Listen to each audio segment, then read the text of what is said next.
Sun Titan at the top end there. And now we're joining our match in progress. They're just getting their opening hands. I'm Adrian Sullivan. I'm Joey Pasco. And right now we're in the beginning of round 4. Griffin Corrigan playing a blue-white illusions list. Collusion, if you like. Collusion, did you say? Yeah.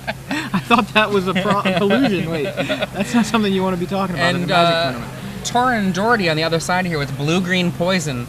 Basically, I think card for card the Mike Flores list. We see Griffin Corrigan dropping down, I think, a Phantasmal Bear. Yeah. And there it is, collusions. And Torren Doherty coming in with Inkmoth. Now remember, this deck is fully capable of killing even on turn 2, but it's much more likely to kill on turn 3 or turn 4, just because poison was not made. Well, let me restate this. Poison becomes broken with creature enhancement. Yeah. Dan and Neil, Alex, and Derek. So no turn 2 play from Griffin, Derek, but Alex, swings in with the Bears. Dan and Neil, Jack, Jesse, and Hasbrophon. Come on up to the main stage. We've got your order for you. Torren drops an island. Goes with activate Inkmoth Nexus and play Distortion Strike. That card is very Inkmoth dangerous. Nexus. It really is. And we see possibly a counterspell here. Or a Dismember. Dismember. Ouch. Distortion Strike is Rise of the Eldrazi. One of those cards that you don't really see play that much outside of Limited. I think we're going to see a bear on the attack again. Yeah. Here he comes. And he says go. Yeah, so... Now, Griffin has so many potential answers here. Mana Leak, Spell Pierce, Into the Royal Dismember. I'm going to say this is likely to favor Griffin. You see Ichor Claw, Mirror. Yep. 4th land from Griffin Corrigan. I think that it's a Seachrome Coast. In his hand currently. Attacks for 2. Oh, but he also has a Tectonic Edge. And that'll be very relevant considering the Inkmoth Nexus on Torren's side of the board. And he's like checking it out, making sure that you can't actually use it there. See 3. Right. Oops. Yeah. Sorry, my bad. Yeah, Torren, this is one of the other things. Like, this deck can run on less than 4 lands. So, I said the Tectonic Edge was going to be relevant, but that all depends on whether Torren plays a 4th land.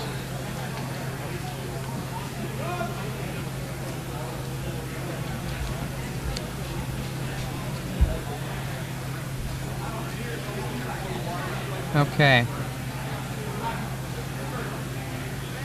So far, what we've seen from Griffin is pressure plus removal, which is exactly what Torren does not want to see. So activates Inkmoth Nexus and swings into the red zone with Ichor Claw Mirror and Inkmoth Nexus. Take 2 poison, a virtual equivalent of 4 life.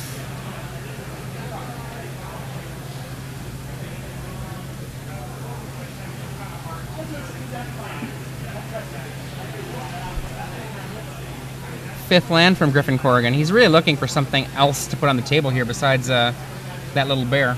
Yeah, but I don't know exactly what he's got in his hand, but he may just be looking to make sure that pump spells don't resolve, you know? Right. He could be turning into essentially a kind of an aggro control-ish moment here. He's got Into the Royal in his hand, I see.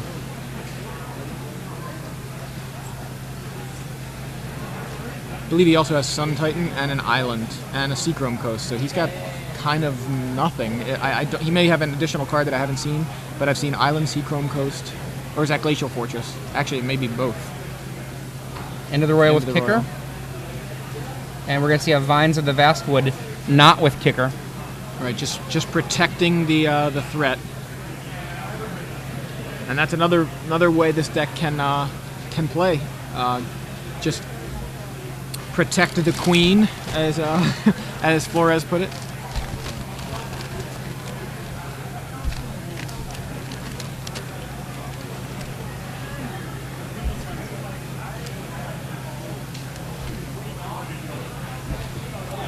Okay, I think I see another Into the Royal and a...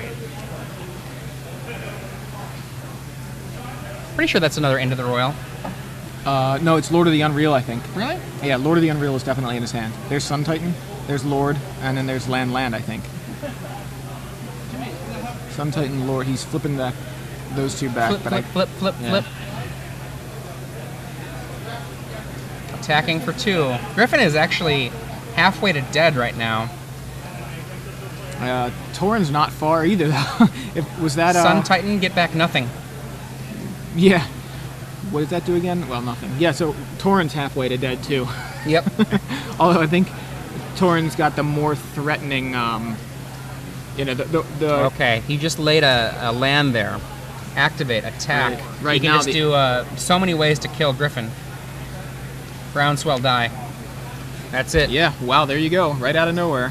It's funny how that Sun Titan, which, you'd think you want to play Sun Titan, but just tapping out just gave Torren the opening. He knows Griffin can't activate Tech Edge because it was tapped.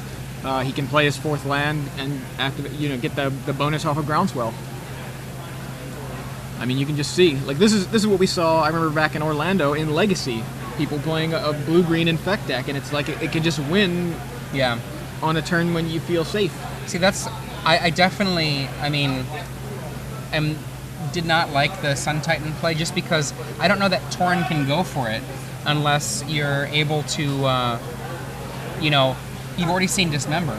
I don't know that you can go for it unless you feel really comfortable with your hand, it's just too many things can go wrong.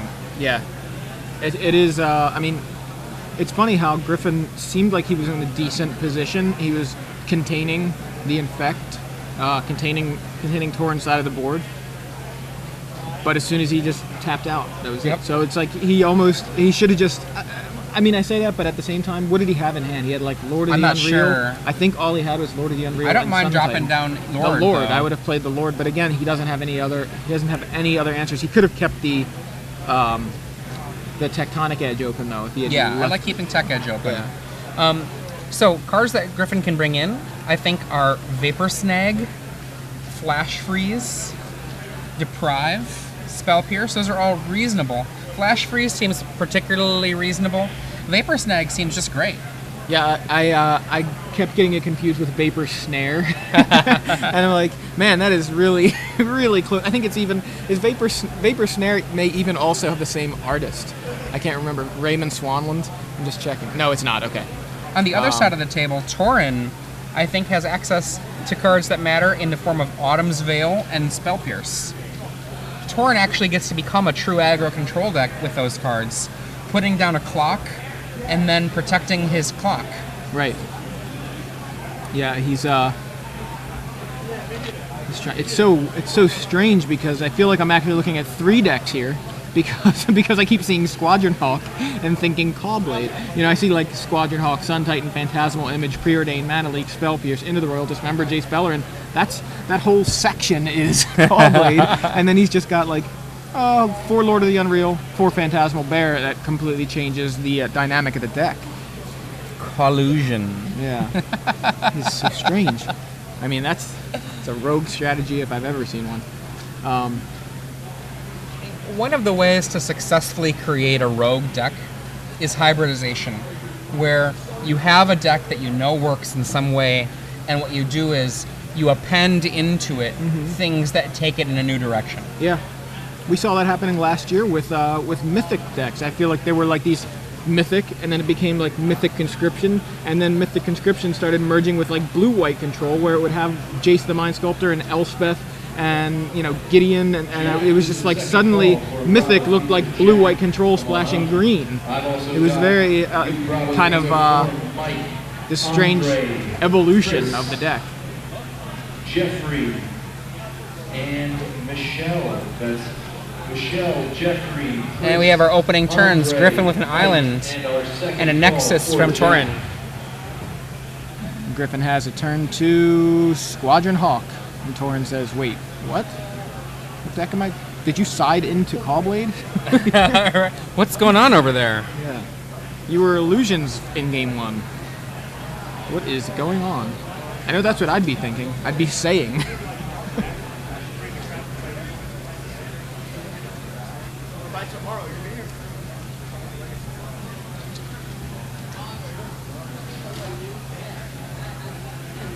And a Forest for Torren. Can activate that Nexus and swing in if he wants to offer the trade with the Squadron Hawk, but that's a bad trade for Torren, I think. Yeah, go with the Ichor Claw Mirror.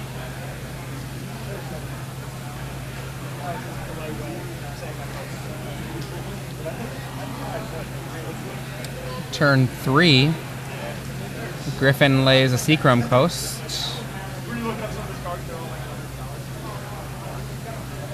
Attacks for 1. Yeah, I think he's just going to go Hawk go. Or should I say Caw go? Caw.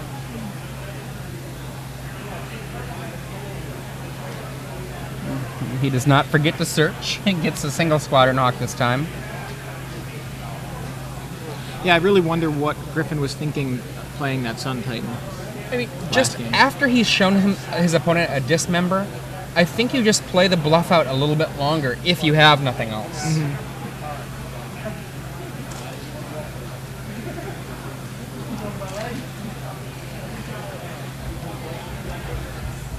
So again, Torren has the opportunity to swing in with that Nexus, but I mean, what he could do here, I guess, given that Griffin has mana open, it's probably too dangerous. Yeah. Yeah, just take the one. One poison is fine. Yeah. It's not like he's under deep pressure right now. Right. Live Wire Lash. Oh, Okay, Spell yeah. Pierce that. No, thank you. You definitely Spell Pierce the Live Wire Lash. That is, I feel like that card makes the deck playable. At maybe Star City Games Richmond about a year ago, I saw somebody playing Poison, and they had Live Wire Lash in it, and it really impressed me. I guess you're talking about last fall then, after Scars? Yeah, yeah. Like almost about, I guess it'd be 10 months ago. Yeah.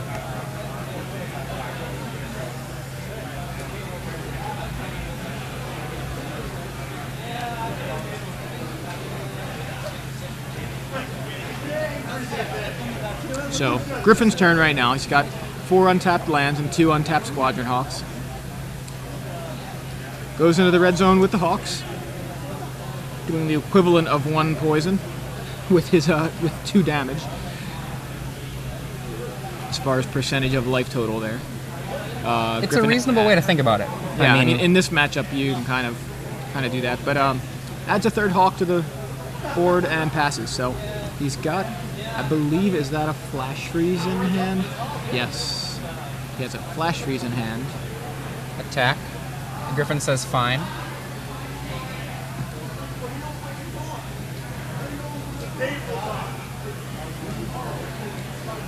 Yeah, Griffin's, I mean, it's funny because Torren's happy to just keep getting in for small amounts of poison, but Griffin's happy to let him in, let small amounts in, you know, like make sure there's no crazy groundswell shenanigans happening.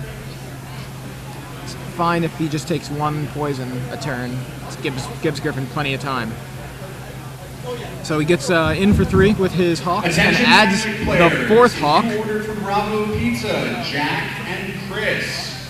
Jack and Chris, please report to main event stage, or we are going to eat your pizza and make you pay for it. Glistener Elf for Torren.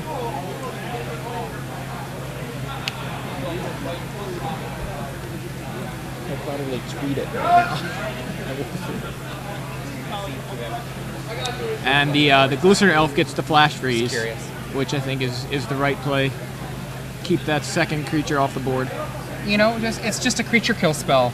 It doesn't matter how it got to the yard, right? Just get it in the yard. Right. The good thing about the Flash Freeze, though, is that Torren can't play Vines of Vastwood to protect it, to protect the Glistener Elf from being countered.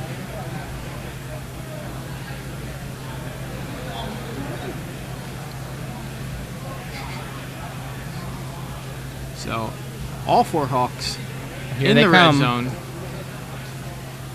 So it's been a long time since I've seen 4 Squadron Hawks naked, no swords, just all in the red zone. We got a 4-0 from Shaheen Sarani and Jerry Thompson. Both. Shaheen Sarani walks by and just gives us this look like, in the bag. Jerry Thompson, 4-0, beat Valakut this past round. So Torren now in the red zone with the Ichor Claw mirror yet again. Getting more and more dangerous. Darkwing Duck. You remember Let's Get Dangerous?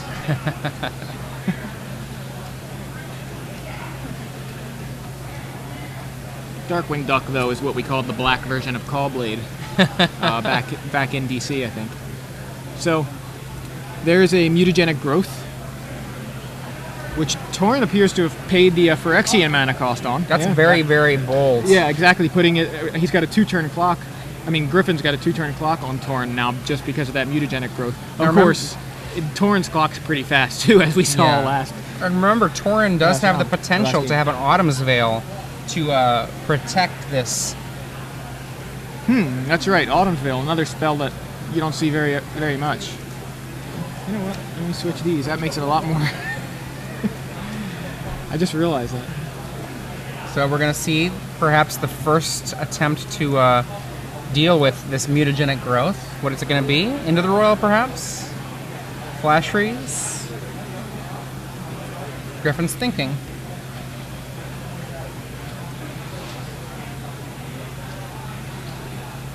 Doing some mental counting.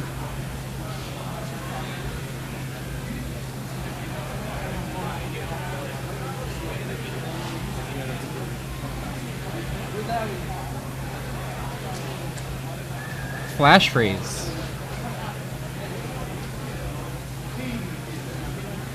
I see a Vines of the Vastwood in Torren's hand. Only 2 color sources in play, 2 forests. Different art there. We got the full art, and we've got the regular frame art. Mirrodin forest.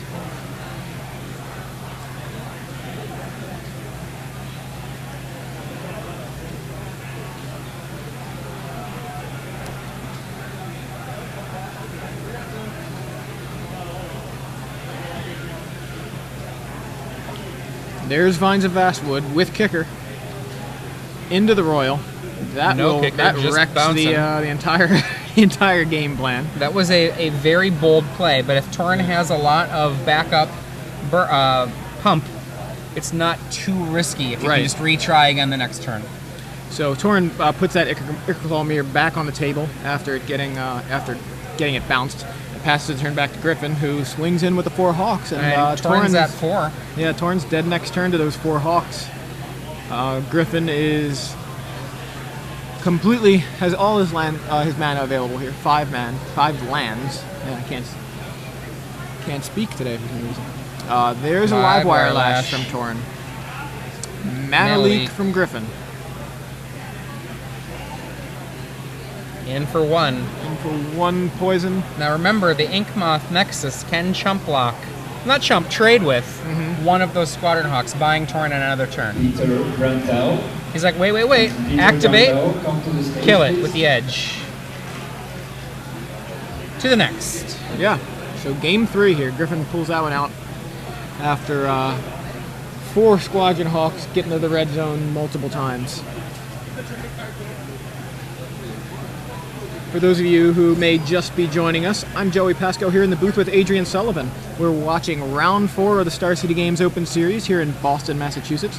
We're watching Griffin Corrigan playing a deck that Adrian dubbed Collusions because it is essentially half Call Blade, well, half Call Go, I have to say, because there are no blades, half Call Go and half Illusions. Now, Griffin played an Illusions deck, a mono blue Illusions deck, to a pretty high finish. I want to say it was 10th place at the TCG Player event last weekend. And so to see him playing Illusions again is not too much of a surprise. I was actually hoping that's what he would be playing, but he's updated the list to include pretty much half of a Call Go deck, as I said. Playing against Torren Doherty, who is playing Blue-Green Infect, which is very close, if not identical, to Mike Flores' list that Mike played in the TCG Player event last week. Mike also wrote about it on Friday in his premium article on Star City Games. You can check that out if you want to see the list. Both players tied up here with a game each. We saw Torren win kind of by surprise, game 1, after Griffin tapped out for a Sun Titan, Torren was able to swing in with an Ink Moth Nexus and a Groundswell just for 5 poison. And game 2, Griffin Corrigan just finished on the back of 4 Squadron Hawks and enough removal and counterspells to contain Torren's poison creatures.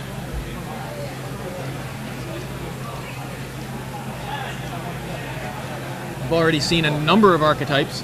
In fact, of the 3 rounds we've watched, we've seen 6 different archetypes. Blue-black control, Callblade, Valakut, none of those surprises. A Bant Pod list, which has been doing pretty well. We saw that in French Nationals. And again, blue-green poison and this this Call Illusion deck. Collusions. Yeah, really. I mean, my gut basically goes this way. Griffin got hit by the surprise factor game 1 in the way you talked about. I mean, he could see that he was playing against a poison deck. Right. But I mean, he was not respecting how much could happen to him, Right. I think. It's possible that he was doing that, or he just decided, alternately, just to see if Torren had it. And Right. if he didn't have it, then to take over the game. I think, though, that game 2-3, we're going to see more caution from Griffin. Yeah. And Caution. Was that a Caution. C-A-W-T-I-O-N? Yeah, that's right. Sorry. No, I mean, I think with that Sun Titan play, the real thing for me with that play is that he didn't even have any way to get value off of the Sun Titan. He didn't even have anything to get back. So that even further makes me more hesitant to play the Sun Titan. If he were playing that Titan and getting something out of it, Right. I could have seen that as, hey, I'm going to call his bluff, I'm going to make him have it, or I'm going to take over the game. But just playing a 6/6 that does nothing that turn, it's not that attractive. He could have waited just a little longer.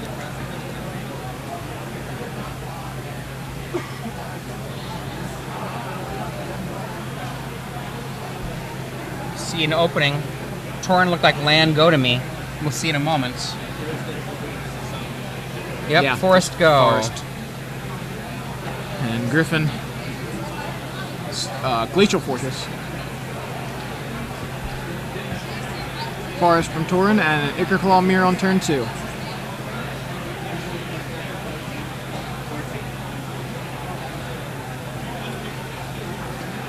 And we get a Seachrome Coast.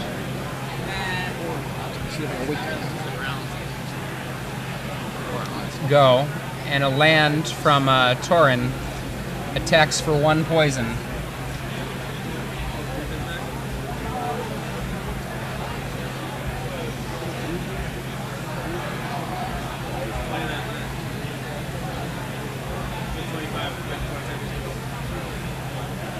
A second Ichorclaw Mirror is added to the table, joining the first one. No response from Griffin there. Griffin lays a 3rd land.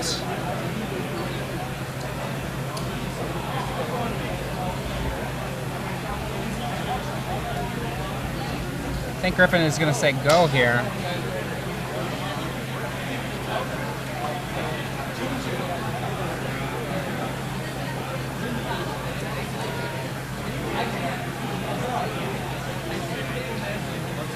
Lays a 4th land. Attacks with 2 Ichorclaw Mirror.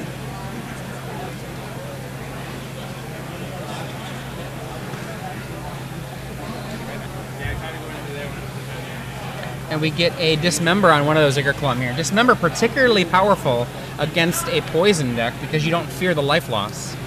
See a Vines of the Vastwood with Kicker in response.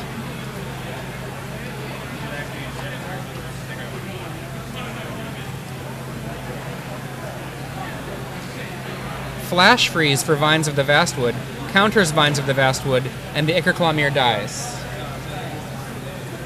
1 poison from the other Ichorclaw Mirror, and a Live Wire Lash hits the table.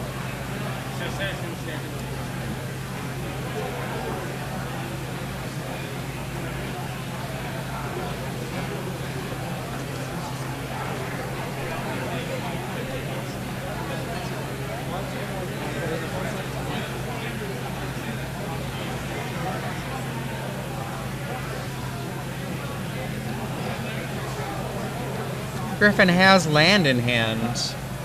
Looking for which play to go with.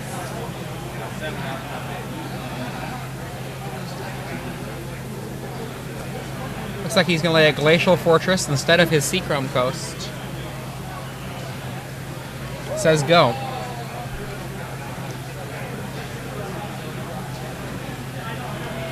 Livewire Lash equipped.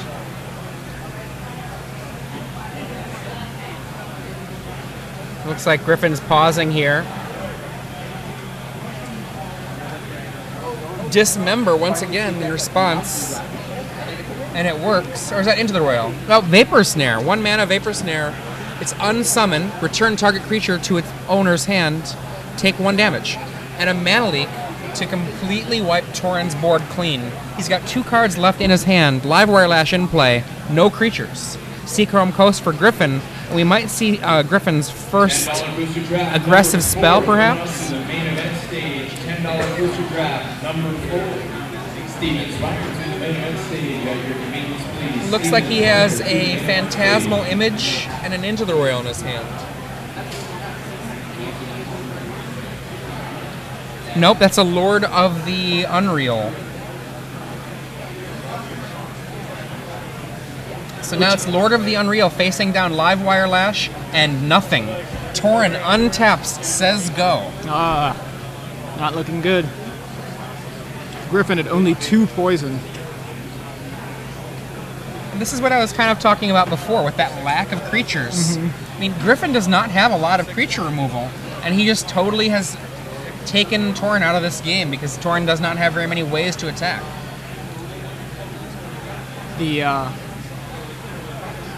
And the interesting thing here is that Lord of the Unreal is not an illusion himself. So I wish he was. Yeah, well, in this case, it could be a liability because Torren could just play a pump spell on it to kill it. Torren doesn't really play much removal, but if Lord of the Unreal were an illusion, it would die to a pump spell. So you're saying it's good that it's not an illusion? In this case, it is. Fair enough. And now we have an illusion. That is a Phantasmal Image copying the Lord of the Unreal. Right, which is interesting him because... Super Lord of the Unreal. Right, it's a Lord of the Unreal, but it's also an illusion, but it has hexproof because of itself and also the other. So because Lord of the Unreal, actually, I thought it said other illusions, but it actually says illusion creatures you control, and he's not an illusion. So the Phantasmal Image gets hexproof from the Lord of the Unreal, but also from itself because it's copying a Lord of the Unreal. The Ataxian Probe, paying life. I'm not sure about paying life here, honestly. You've got mana. I suppose if you're looking to get a Blighted Agent off the top. He's only got 1 blue source, perhaps? Yeah, that's possible.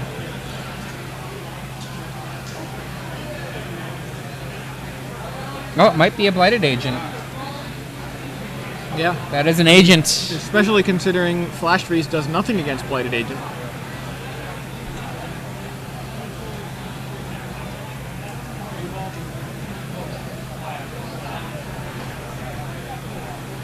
Flash Freeze into the Royal. Equips the Livewire Lash. In response, into the Royal with Kicker. And I think we're going to see a Veil. Autumn's Veil here? Oh, I'm wrong. No Autumn's Veil. No Vines of the Vastwood, no Autumn's Veil. Now, obviously, Torren saw the Into the Royal. Was that all just a... get it out of the hand? Get it out of his hand, just trying to get rid of it? In for 5, perhaps. Could be more, depending.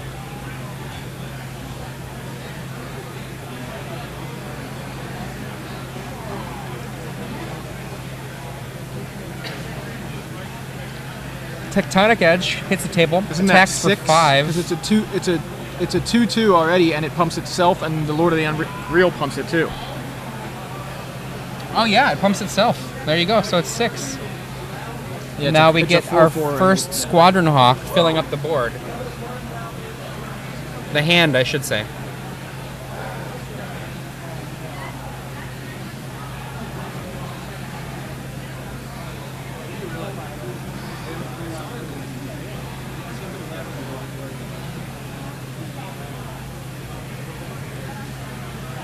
Oh, Andrew, we Three got hawks. for you from Bravos. Come on up to the Hawk, front. hawk, hawk. Andrew, come on up to the front. Claim your food from Bravos. Torren knowing that Griffin only has Flash Freeze Hawk in play, Griffin takes advantage of that and says, I'm just going to throw 3 Squadron Hawks onto the board. Good luck getting through all of them. Here it is, our agent, which is probably too slow. Now here, though, he equips the agent with the lash, knowing Griffin can't do anything about Right. it. And now he could target it twice. Target it, or more if he has mutagenic growth. If He's only got 3 cards, so... Right. Well, I'm just saying, like he has the potential to Oh, yeah. to target it more than twice. I think if he just... right now, he can block one of the illusions. He's definitely still alive. It's just rough beats right now for where he's at. Yeah, so I'm wondering, I mean, it really depends on what he's got in his hand. If he just doesn't have... So there's another Lord of the Unreal, which is gonna add a lot of, well, no, it actually only adds 1 more power to the board besides its own 2. But in this attack, it only adds 1 more power. So, yeah, he's trying to show him Phantasmal Image is both a Lord of the Unreal and an illusion. So it's got hexproof. It's getting pumped 3 times because it's pumping itself. So it's a 5/5. One more person for a competitive booster draft. It not having that text, other, does make it kind of a little bit of a surprise a lot of times. Right, yeah, because so many lords say other. And 5 for another $10 draft. We see our first play here. Mutagenic growth. The pump, paying mana for it. Yeah, because he can't afford the life loss right now. I think he might be targeting Griffin with the damage from the trigger. I mean, my thought would be, the way he pointed his finger, I think he should be hitting that Lord, that Lord of the Unreal. But I couldn't tell. I think he might have indicated otherwise. Oh, nope, good. That's the thing I want to see happening, at least in terms of, so for plays. That saves 3 damage right there, just taking care of the 2 from the Lord itself and then the pump. So that Phantasmal Image is back to being a 4/4 because, again, pumping itself and then the other Lord of the Unreal that's sitting there, the summoning sick Lord. And that will be enough then for that Blighted Agent to simply finish combat and kill that Phantom. Phantasm, Illusion, whatever it is. What the Blighted Agent is... wait. And we see the counter spell, so it doesn't resolve. Okay. And we got another one. Groundswell, which of course is just going to be worth +2/+2. Yeah, kills the other Lord of the Unreal. Does the Groundswell resolve? Looks like it does. Obviously, I think it does. And then they kill each other. And Torren actually don't kill each other. It actually... Yeah, no, it does kill each other. The agent is just a 1/1. It's a 5/3, and yeah. So it takes 3. Torren goes down to 3, nearly dead. With 4 Hawks on board, so if he doesn't top deck Pyroclasm, I think he's dead. He just crossed down his hand. Too. Yeah, there it is. Just could not get there. Oh, he's looking at the top of his library and not happy about it. No. He's like, I think I had you. Yeah, it was odd that that Blighted Agent was summoning 6.